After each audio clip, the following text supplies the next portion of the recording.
a esta hora de la mañana. Las conversaciones que están marcando la actualidad en Cuatro Cabezas. Ya estamos acá con Roberto Munita, analista político, director de Administración Pública de la Universidad Andrés Bello. ¿Qué tal, Roberto? ¿Todo bien? ¿Y tú, Quique? Muy bien. ¿Qué dicen tus amigos de Chile Vamos ante la irrupción de dos encuestas que dan por ganador a Kast? Hago la precisión que la encuesta de ayer, la Criteria, lo da como ganador en un escenario donde hipotético que hace el ejercicio, lo hace Criteria, de sacar a Kaiser y poner a una elección de primera vuelta con Kast, que va a ir, Matei, que va a ir, y ganando toda la primaria, que también está en duda eso. Pero en ese escenario, Kast le ganaría a Matei, o sea, el traspaso de votos de Kaiser no es completo, pero sí son 4 o 5 puntos que van desde Kaiser a Kast y eso lo transforma en ganador. ¿Qué dicen tus amigotes? A ver, bueno, más allá de lo que dicen los amigotes, a mí me interesa comentar mejor lo que dice el analista Munita. Yo no soy vocero de... No, pero de algo te terceros, comentarán. pero, ¿Están sí, con susto o están sin susto? Yo no he notado mucho susto, al contrario. Yo creo que muchos dicen que es muy temprano para sacar conclusiones de este tipo. Sí, que es cierto, ¿eh? Claro. Las encuestas van y vienen. Esto fue una cuña que le escuché a Esquella en la mañana, entonces claro, viene también de otro lado. Y sobre todo hay mucha expectación con qué va a pasar en la primaria, en el fondo. Cuando haya un competidor o competidora al frente, va a ser más fácil, en el fondo, establecer una estrategia, etcétera. Entonces ahora es como una pre-campaña. De hecho, literalmente la candidata Matei inscribió su pre-campaña, cosa que me parece que ningún otro candidato ha hecho en esta versión. Y esa fue una movida... Sería bueno que lo hicieran. Esa fue una movida también operacional, ¿no? Sí, sin porque duda. Le permite, entiendo que, empezar a recaudar. Así, recaudar de forma legal. Legal, fondo. Claro. Y también te da tribuna, en el fondo. Claro. Es un hito político. Y las campañas se alimentan de hitos políticos. De hecho, este miércoles tenemos un hito muy importante, que es el comienzo de la franja. Claro. Y es un hito que lamentablemente para estas campañas, en el fondo van a quedar fuera, Matei, Kast, Kaiser, etcétera. Va a ser un hito solamente de las campañas del oficialismo. Claro, y está la franja electoral en la televisión abierta 2 veces al día. Así es. Ahora, es un hito, bueno, después lo podemos comentar, pero no, quizás el próximo lunes, ya con algunos días de franja, pero un hito que cada vez tiene menos fuerza, porque hoy día tenía streaming, tenía... Sí, la Carla comentaba en la mañana que todos los candidatos están en YouTube permanentemente.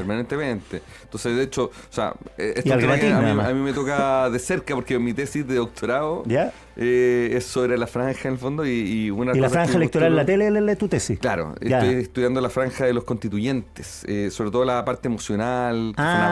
¿De la primera o segunda? De la primera. De la primera, que fue la más potente. Más chorra, o sea, de hecho, empecé a investigar también la segunda, pero era bien fome, que entonces no tenía mucha carne ahí para investigar. Ahora, tu tesis de la franja electoral ¿es tan potente o no? Porque estamos con la idea de la campaña del 100, ¿no? Que fue en el siglo pasado, literalmente, bueno, sí, que fue un hito mundial. Pero yo no sé, capaz que sea, no tengo opinión al respecto. Siguen siendo masivas, veo los ratings y son millones de personas que tienen la tele prendida. Pasan, o sea, no sé si la ven. Y pasa en algún momento, en el fondo. Pero tú sabes que, ojo, hay estudios que han comparado peras con peras, en el fondo. Mismo día, misma hora, año electoral versus año no electoral, o sea, con y sin franja, y los noticiarios llegan con más público los años que no tienen franja.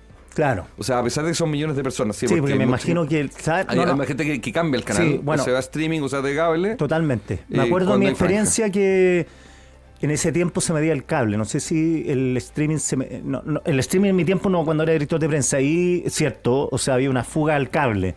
Ahora es cierto que el cable en esa época era mucho más potente que ahora. El cable, ahora el visionado, el cable en Estados Unidos ya está casi muerto. Y aquí la gente va al streaming. Exactamente. Sí. Entonces, bueno, pero es un hito político. Claro. Sea o no, tenga o no tenga tanta repercusión. Y un hito político que a mi juicio marca el principio y el final, al fondo. En los primeros días, o sea, la propuesta programática de los candidatos en la franja. No es que la franja sea un hito durante los 15 días que va a durar, sino que al principio y al final, al fondo. Claro, y hasta ahora Toá había estado punteando. En la CADEM, que salió hoy día, el mejor rendimiento de Toá fue el 9 de mayo, o sea, hace un mes atrás, con 12 puntos. Están 7 ahora. Y Janet Jara, que estaba en 4 cuando Toá estaba en 12, está en 8. O sea, Jara sube, Toá se preocupa. Y en el caso de Matei, el mejor rendimiento fue en 2 de mayo, hace un mes, un poquito más de un mes, con 22 y Kast en ese momento estaba en 13. Hoy Kast está en 17 y Matei está en 16. Sí, pero ojo con algo. Yo creo que lo importante acá, más allá de que encuestas van, encuestas vienen, como dice el cliché, hoy día la gran pregunta que me le hicieron mucho el fin de semana, sobre todo después de, bueno, porque se filtró la CADEM el sábado en la noche, curiosamente con esta cifra, y después apareció el domingo en la mañana la criteria. Entonces ya el domingo a la hora del almuerzo habían 2 encuestas que son serias, man. Que son serias, que son permanentes, Claro. porque te permiten una línea de tiempo, y los dos daban por ganador. O sea, tienen 2 cosas a mi juicio fundamentales. Primero, los 2 ganadores son de oposición, de derecha, de centro derecha quizás. Segundo, Toá también aparece perdiendo apoyo versus Jara. Jara, claro. Entonces, la pregunta que todos mis amigos empezaron a hacer en muchos chats era, oye, ¿y es posible que hayan 2 candidatos de hecho en segunda vuelta? Que también si Jara prende y gana la primaria es un escenario incluso más probable que Claro. se gana Toá. Entonces Claro. yo le respondí, y de hecho me comprometí a decirlo acá en la radio, que hay 4 cabezas que hay que mirar. Ya, ¿cuáles? Y son el factor Kaiser. Si se va o no se va. Te los denuncio primero, después a ver Ya. si lo alcanzamos a contar. Porque factor Kaiser, factor Meo, factor Harold May Nichols. Que todavía no entra. ¿Qué? En la encuesta, digo. Al parecer, no sé. Y cuarto, el factor Landerreche, ex amarillos, los que se fueron de amarillos porque Amarillos decidió apoyar a Matei. Renunció Jorge Burgo, Soledad Alvear, Gutenberg Martínez, entiendo. Así es. Al parecer esos son como los cabecillas. No sé si para abajo se notan más, pero... Y son muchos, son puros XTC, ojo con eso. Sí. En el fondo, los radicales y Pepe, o sea, y Tarut, ponte tú que también forma amarillo, al parecer están más Tarut contentos está esperando con- ser candidato presidencial. con Matei. de nuevo. Claro, Tarut yo creo que es el casillero de Matei, algo así. Pero mira, muy brevemente, yo creo que, claro, la gran pregunta hoy día es si se alcanzan a llegar 2 candidatos de derecha a la segunda vuelta. Yo sigo diciendo que es un escenario altamente improbable. Pero no imposible como Pero antes. no imposible. Antes era exactamente. imposible, ahora es improbable. Exactamente. Claro. Altamente improbable. ¿De qué depende? Primero, factor Kaiser. Si se baja Kaiser suponiendo que sigue tirando 5 o 6 puntos como ahora, efectivamente eso le resta Sí. a Kass o a los 2 candidatos. Entonces, Sobre todo que estuvo con 15 puntos. Claro. Pues. Estuvo segundo Sí. y chuta, a las huestes le afecta, te empiezan a dejar abandonados. Pues. Y ojo con Kaiser, porque él ha cambiado un poco su discurso. Al principio era no me bajo por ningún motivo, y hoy día en cambio aparece diciendo nuestro partido no tiene dónde caerse muerto. Es Claro. una forma indirecta de decir no somos tan fuertes como pensamos. Claro, no tenemos Luca además. No tenemos Luca, entonces eso tiene 2 lecturas. Una lectura es como está tratando de llamar a los donantes, pero también está diciendo, pucha, tratamos, pero no pudimos. Y una Claro, forma pero elegante fíjate de que- bajarse. Sí, lo que dices tú es muy interesante porque me acuerdo la frase de Juan Sutil, un líder empresarial conocido de derecha. Dijo, entre Kaiser y Toá voto blanco o voto nulo. Entre Kast y Toá voto Kast. Sí. Entonces, si ese es el sentir de los empresarios, no le van a poner Luca a Kaiser, se las ponen a Kast y a Matei. Claro. A los dos, porque son los caballos, los pingos ganadores y los que le dan cierta confianza al empresariado que van a gobernar, que tienen cuadros para gobernar, que Kaiser no lo tiene, pues si el partido Kaiser ha salido un economista, con suerte uno que habló, que ya ni me acuerdo el nombre, con todo respeto, pero así es la vía. Entonces, creo que, claro, no de tener donaciones. No. Y Kaiser se está pareciendo mucho a Meo, que es el segundo personaje, porque son personajes demasiado díscolos dentro de su mundo, pero que no logran congregar gente. Yo Claro. creo que Marco Enrique Ominami, el problema que ha tenido históricamente desde el año 2009, cuando se presentó por primera vez, es que nunca logró generar un partido potente, nunca logró generar una bancada. En la última elección solo logró sacar como diputada Marisela Santibáñez, todos se que iban. terminó yéndose al PC, entonces... Era como el partido de la gente. Claro, con el partido de la gente. Entonces son partidos demasiado personalistas. Y el partido de Kaiser hasta ahora también ha demostrado ser muy personalista. Sí, po. Oye, y Meo igual está en 5 y París está en 5, ojo. Claro, entonces el Piensa segundo... que los otros están en Sí, 6, sí. 20. El segundo factor, entonces factor Meo, y pongámosle también factor Parisi, porque efectivamente también esto influye en la posibilidad, en la remota, insistimos, remota posibilidad de que puedan pasar 2 personajes de derecha segunda vuelta. Claro, si Marco le quita mucha votación a quien fuere el candidato o candidata del oficialismo, claro. Si le quita 5 o 6 puntos, Es puede harto. darse que Matei saque 25, Kast 22 y la ganadora o el ganador de la primaria, 20. Oye, y 5 o 6, lo que mencionas tú, con voto obligatorio, es mucha gente. Sí, 5 o 6% de antes, nada que ver con lo que No. hay de ahora. Es así es. un camión de votos. Por eso, esto es un gran if. Es si Marco efectivamente saca 5 o 6 puntos, porque una cosa es marcar 5 o 6 en la encuesta y otros que vayan a votar con voto obligatorio. Y eso nos lleva al tercer factor, o la tercera cabeza, que es el factor Mike Nichols. Yo le puse este nombre porque yo siempre pensé que la irrupción de Mike Nichols iba a congregar a un montón de electores obligados. Estos electores Claro. que nunca habían votado, Y que andan buscando algo distinto a la política. algo distinto, que Porque son... además le tienen tirre a los políticos. Claro, exactamente. Son antisistémicos, pero no antisistémicos en el sentido como... Ácratas. Claro, que sean como Anárquicos. anárquicos. No que andan con que capucha. no andan con capuchas, pero desconfían de la clase política, Ah, desconfían pues, de la casta. Gente común y corriente. Exactamente. Yo siempre pensé, y era un argumento, antes de que hubiera voto obligatorio, yo siempre he estado a favor del voto voluntario y no voy a cambiar ahora. Y yo siempre decía que el voto obligatorio podía generar que irrumpieran líderes populistas apolíticos que congregaran a esta gente más disco en el fondo, por decirlo así. Y tipo Farcas, algo así. Hoy día Farcas no es precandidato, no es candidato, pero sí Mike Nichols podría haber representado su mundo porque es un tipo apolítico, porque no se sabe si es de izquierda o si es de derecha, y tercero porque viene del mundo del fútbol. Y además trajo a Bielsa. Trajo a Bielsa por eso, y el mundo del fútbol y de los deportes, en el fondo organizó los Claro. Panamericanos. Y parece un tipo gestor serio, como dices tú, del ligado del macuquerío, Claro. más limpio. Tiene más o menos, no es tan buen orador, pero tiene más o menos Sí. dotes de comunicación política. Podrían ser mejores, pero tampoco es tan malo. Y yo No sé siempre he cuántas dicho, firmas va. ¿Eh? no, por eso ya Cuando va muy estuvo acá, bajo. que fue hace tiempo, ¿cuándo estuvo Carla más o menos acá? ¿2 meses? ¿1 mes? Tenía 8.000, ¿te acuerdas? Tenía Sí, no 8.000, sé, no de sé, 35.000. No he aprendido tanto y me sorprende porque, insisto, el mundo del deporte en Chile es muy llamativo, claro, y está pasando por un mal momento, quizás eso influye también, pero yo siempre digo que en Chile el mayor partido político, o sea, el mayor partido es el partido de fútbol. Claro. Porque el fútbol mueve más que cualquier político. O sea, cuando se elige director de la NFP, o sea, presidente de la NFP, esa elección llama mucho más la atención que la elección del presidente del Senado. Sí, cualquier además una elección sociedad con tantas interna. diferencias sociales y tan poco cohesionada, La Roja es de las pocas cosas que nos une. Exactamente. Y generan identidad. Claro. La geografía, la canción nacional, la bandera y la la selección roja. chilena y la Exacto. Teletón. Y Claro, la sí. Teletón en el último tiempo. Sí, la Teletón. Sí. Bueno, entonces Mike Nichols no ha logrado llenar ese espacio y al contrario, estos votantes obligados, según algunas encuestas, se están yendo más por los candidatos opositores tradicionales. Matei, Kast, incluso Kaiser.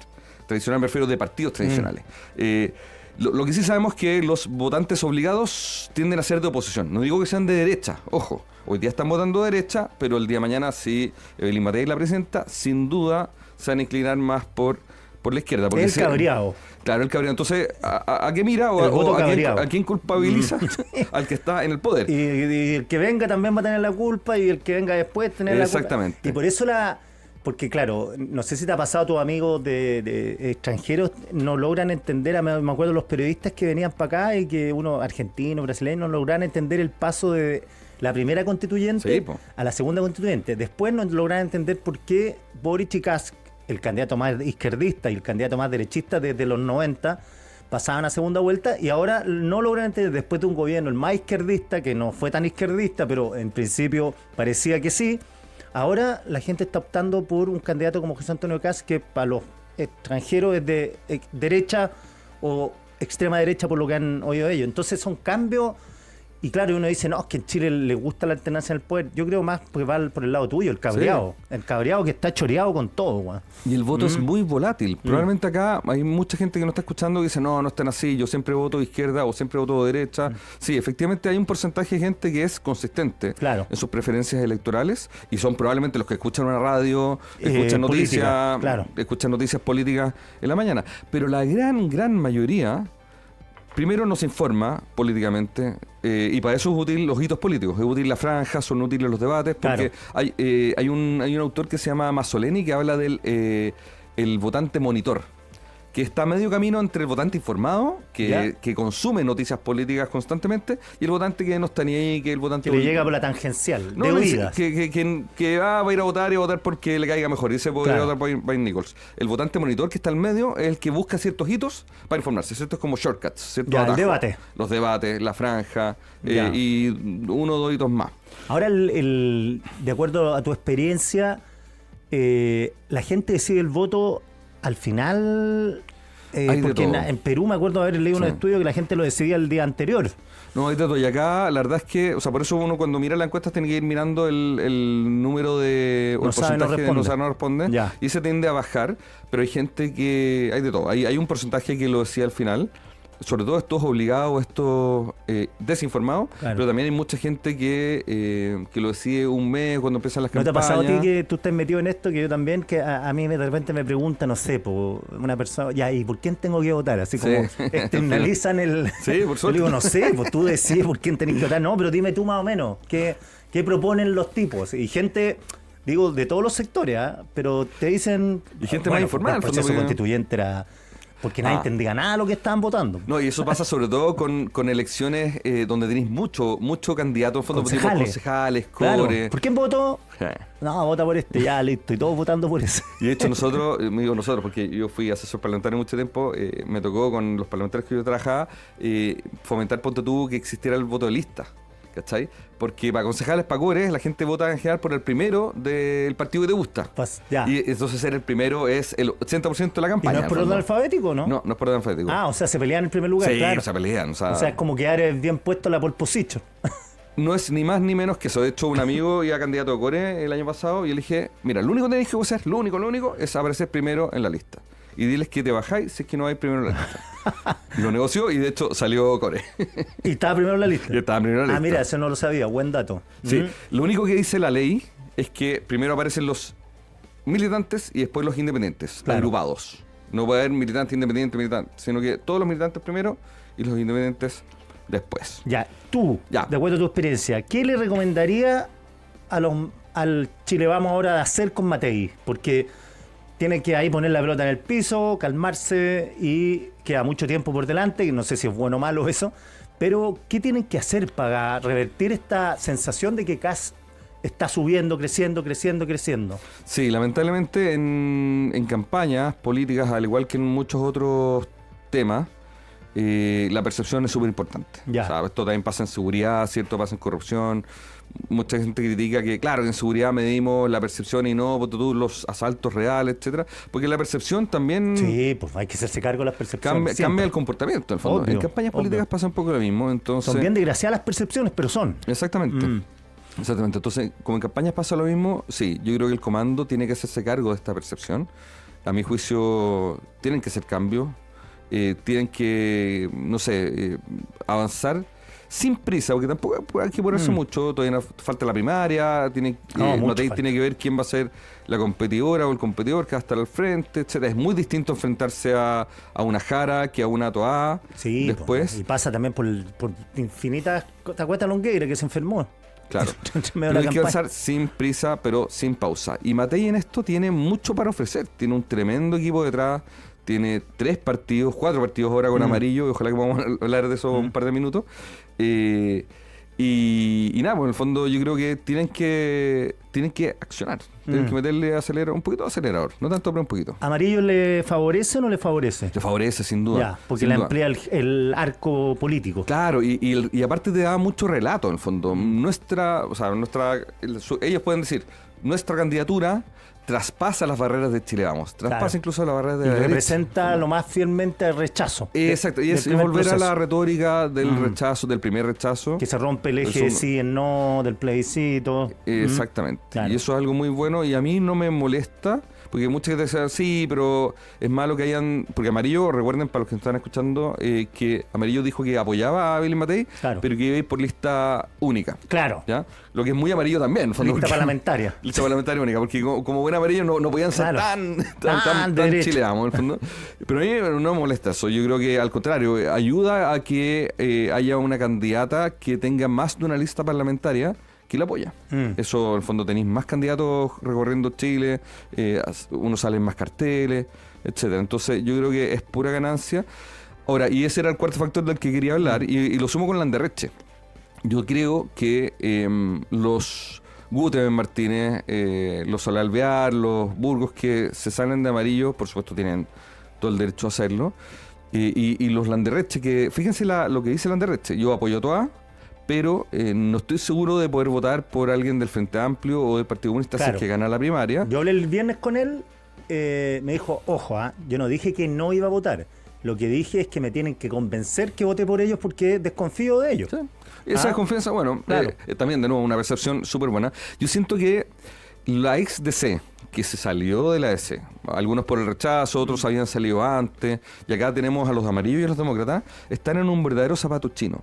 Porque por un lado, no les gusta la derecha, nunca les va a gustar la derecha. Pero por otro lado tampoco les gusta el Frente Amplio y el Partido Comunista. Claro, ellos sueñan y es mutuo el rechazo. Sí, ellos sueñan con volver a la concertación, claro, a la antigua concertación. Lo que sueña, o sea, no tienen problema con Toa, pero les encantaría una Toa que no fuera apoyada o que no fuera a gobernar con el Frente Amplio y con el Partido Comunista. Bueno, Landerreche de la misma postura. Por eso digo, sumo a los ex amarillos con la verdad que Landerreche. yo nunca me he traumado por la concertación. O sea, si algo, a mí me dijo, si algo le va a hacer bien a Chile es algo similar, porque no puede ser lo mismo, a la concertación. Y hay que decirlo sin problema. Entonces, si es por concertación, claro, el PC no clasifica ahí. Y el Frente Amplio tampoco, al menos no con su actual conformación. Quizás algunos del Frente Amplio que son hijos Boric por lo pronto entraría. Bueno, y los Grau, ¿cachai? Los que son hijos de la concertación sí, pero en el Frente Amplio tú también tienes un grupo muy grande de dirigentes sociales, de gente que viene de esta política más identitaria, sí, que no tiene nada que hacer con la con concertación. la democracia cristiana, nada, nada. Oye, yo sé que estamos en la hora, pero alcanzo a hacer un último comentario. Me parece que en la mañana ustedes hablaron de una encuesta que decía con qué presidente le gustaría compararse, sí, ¿cierto? En la CADEM fue. Gana Bukele. Salía Bukele, salía también Piñera, Bachelet, Boric. Y fíjate, me puse a pensar, ¿qué candidatos representan mejor a esos, o sea, a esos perfiles? Porque cuando la gente vota, no solamente vota por una persona, sino también que representa a esa persona. Claro. ¿Ya? Entonces diría Bukele, podría estar representado por Kast y por Kaiser. Sí.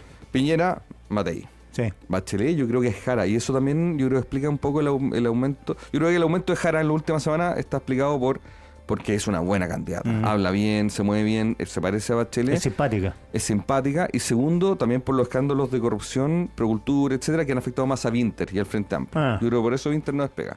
Y, por último, Boric, Winter, en el fondo. O sea, podemos hacer un paralelo entre Bukele con Kast y Kaiser, Piñera con Matei, Bachelet con Jara y Boric con Winter. Y la pregunta es, ¿y Toa?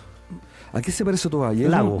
Exactamente, yo pensé en Lagos, que no figura. Que Lago no aparece, además. No aparece. Entonces yo creo que acá también un llamado, tal como hicimos un llamado al comando de Matei, hay que hacer también un llamado al comando de Toa, que tiene que pensar a qué líder quiere que se parezca a su candidata. A eso le han sacado punto el Frente Amplio diciendo que Toa tiene nostalgia concertacionista de los 90. O sea, como que es una candidata del pasado y de interés del futuro. Y Landerreche y los ex amarillos también van en esa línea. Claro, exactamente. Sí. Roberto Munita, analista política, director de la carrera de Administración Pública de la Universidad Andrés Bello. Muchas gracias por estar acá como todos los lunes. Gracias, Quique. Nos vemos.